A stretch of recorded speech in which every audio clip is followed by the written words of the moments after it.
So Atlus backtracked on their statement that they didn't want anybody streaming Persona 5, as if anybody was listening to that ridiculous shit anyway. I don't know what's actually. Fuck y'all. But no, I came across this article last night, and I made a post of it on my Instagram. Some of you may have seen it on Twitter and on the Facebook fan page as well. Yeah, Atlus backtracked, saying that they were loosening the restrictions on the Persona 5 streams because they didn't want what they said to be taken as a threat. Now here's the problem I have. You clearly was threatening people.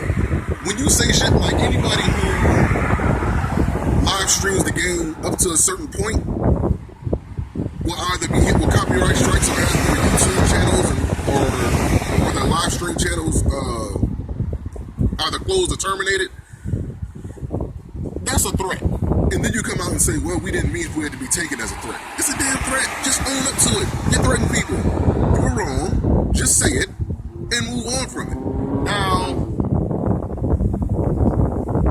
like I said, they loosened up the restrictions. They didn't completely get rid of them. They kind of revised them. And they said that originally, they were going to prevent people from streaming past the July 7th part of the game up to that point and beyond. But of course, people were uploading footage and live streaming footage of that, and they didn't do anything. And after all, the outcries prior to the game's release, or even during the game's release, of them making the statements that they made, there's been a bunch of outpours. Even I made a video in regards to it, but it wasn't a rant like most people did. It was literally just a simple response. Respectfully entitled, responding to the threat Atlus made to live streamers of Persona 5. I talked about how ridiculous it was and how out of touch they were with today's gaming scene. Regardless if you're for it or against it, YouTube has become a part of the gaming community. It's evolved into being able to share your experiences with the game all the way through. Not only that, but it's become a means to help people who may not be as savvy with video games. And I gave this example in my last video that I made in regards to this, that, for example, you have people that, like myself, who's been playing fighting games ever since they've been born, pretty much. Ever since they were little kids. And you play fighting games so much to the point, I gotta watch out for the bus, but you play fighting games so much to the point where even when a new fighting game comes out, you're so savvy and so experienced with fighting games that you can just pick up on it, just like that. And you can figure out the combos, all the little tricks, in as little as a day or even less. Some people like myself, you can do that within like the first 5 hours that you play in the game. And if you're really good at it, you can pick that up within the first hour. Some people can pick it up within the first 30 minutes. But still, you can pick it up fast. Other people who may not be as savvy as playing fighting games, they look to people like myself and other people who upload that footage, to get those tips because they don't really know what's going on. They don't understand the game as well. And they don't have as much experience in playing fighting games as other people do. And it's the same thing with RPGs, or even adventure games, or even any type of puzzle game. You have people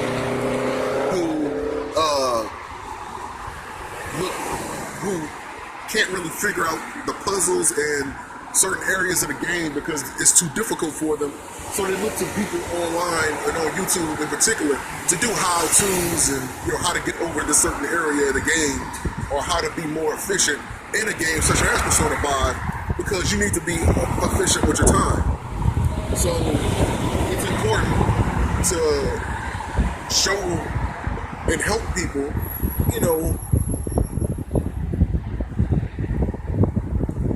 with these sections of the game so that they can beat it and they don't have to be as frustrated as opposed to having to go out there and spend extra money on like some guide or something like that. Unless they absolutely want to, then that's up to them. But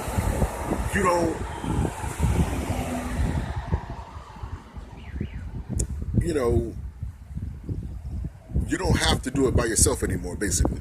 And to sit there and threaten people and say anybody who streams beyond a certain point. Now, again, they changed it from the 7/7 date, and they said they don't want it to be streamed past 11/9. So November 9th, they don't want it streamed past that point, which is still stupid. Because again, like I'm going back to the original video that I made, you know, if you're making a playthrough, nobody wants to sit there and watch a playthrough up until a certain point, then a playthrough just suddenly stops. You know, you want to see the game all the way through. And even if you're worried that the game is going to get spoiled, it's up to that person whether or not they want that to be spoiled for them. I can upload whatever I want to our YouTube channel. You know, just technically speaking, I can upload anything I want to our YouTube channel. If I do a review on a new movie that came out and nobody wants the movie to be spoiled, and I can even put it in the title, you know, spoilers. You have people that are so stupid that they will click on that video of said new movie, watch it all the way through, and then get mad at you for spoiling it. You know, it's completely optional for you whether or not you want to watch that content or not. So that's nothing that I can control. You know, for the people that want to know, the information is there. You know, I am playing this game to help people out and to showcase my experience in the way that I play a game, because it's going to vary based on who you're watching. No two people play the game the same. Even though the game is going in like the same direction. A game like Persona 5, from my knowledge, it has multiple endings. It has like 3 different endings. But it was even a video out on YouTube that said good ending, bad ending, and true ending. I didn't click on that because I didn't want the ending to be spoiled for me. So how can I get mad at the person for uploading that? If I don't want the information to be spoiled, I'm not going to upload it. I'm not going to see it. I'm not going to view it. People are going to upload it regardless. So it's still stupid for them to put restrictions on, oh, you can't stream it past a certain point. Well, what the fuck am I streaming it for to begin with? I'm trying to do a full playthrough. But my hands are up again. I'm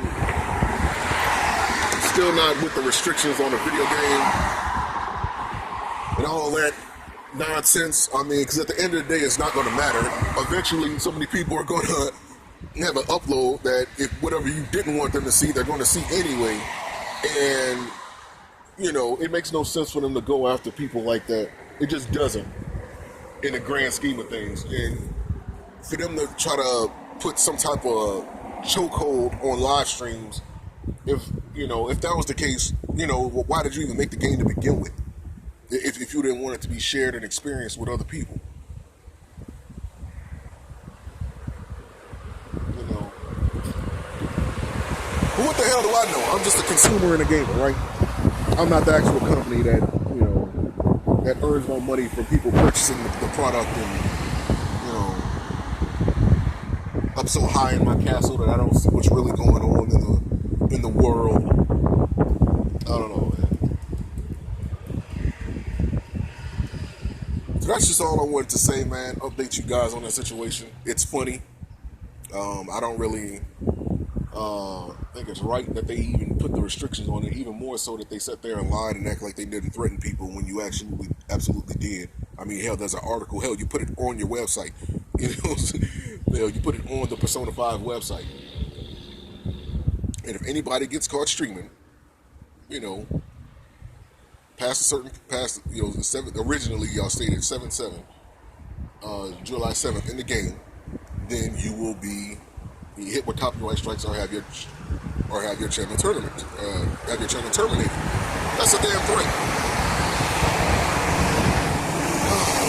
I want to know when these video game companies going to get off their damn high horse and realize that when you make a video game, it's actually more positives in that game being live streamed and shared on YouTube than negatives.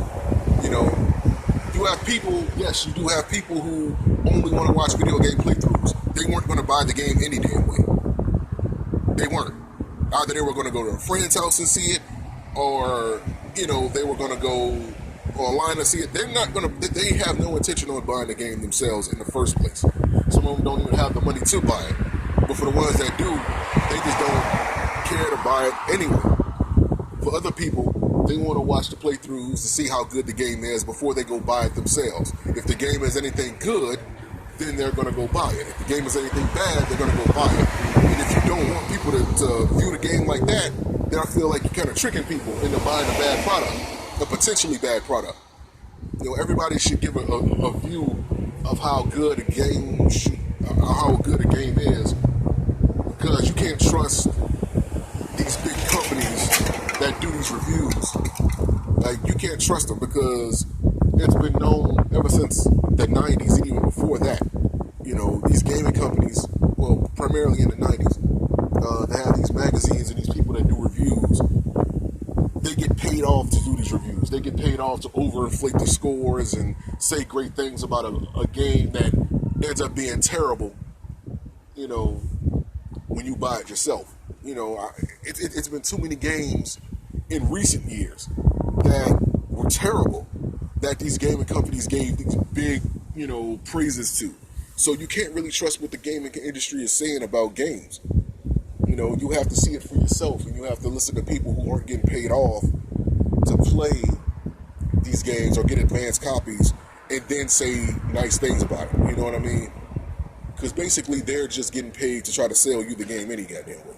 They're getting paid to promo the game. So if you're confident in your work, you shouldn't feel sad, because the people who are going to buy it, they're going to buy it. Regardless how long it takes for them to get the money to buy it, they're still going to buy it. And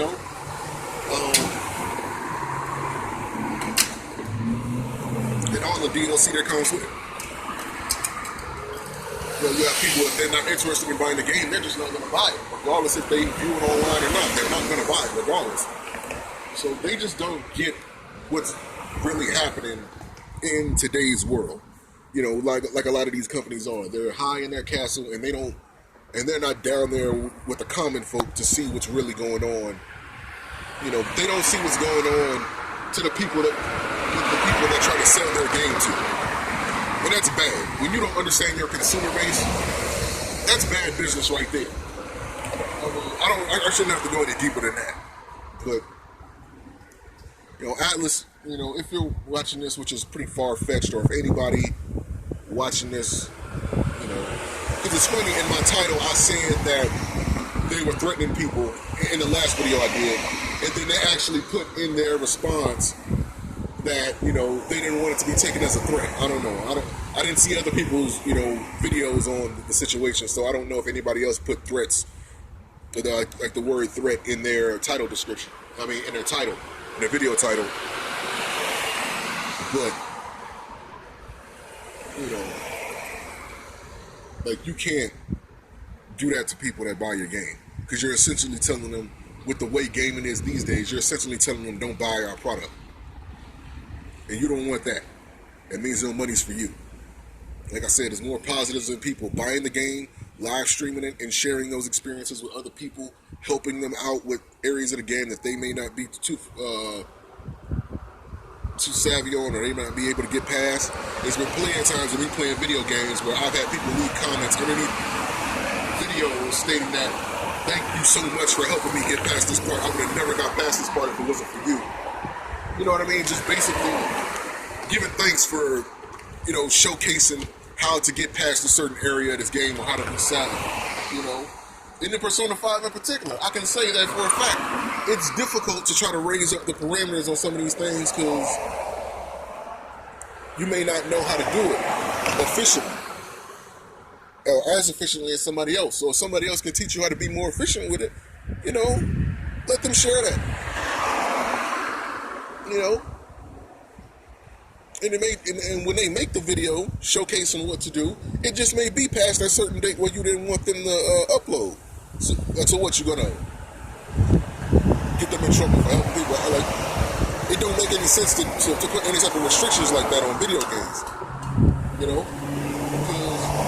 you end up losing money in the long run. Like I said before, I stopped buying any games from Arc System Works. Fuck them with a pool stick, because they did some bullshit to me personally, where they gave me false copyright strikes, and they did not. When I say false copyright strikes, I mean it was a guy who pretended to be with them or had pretended to work for them, and I contacted them through numerous methods. I made many videos, many Twitter mentions. I did everything that I had to do as an individual to get in contact with them to correct the situation, and they refused to work with me. So I stated that I was not going to buy their game anymore, and I have not. So I don't care what game comes out. I don't care who they partner with. If a game comes out and Arc System Works is on the area where they put the developers, if Arc System Works has any hand in that, I'm not buying it. They're officially not getting any more money from me, because I'm not going through that again with any company. And I just hope Atlus doesn't end up on that list as well, because they end up doing something foolish, like trying to stop people from basically playing their game and sharing their experience with the world. It's stupid. Don't be stupid, Atlus. Don't be stupid.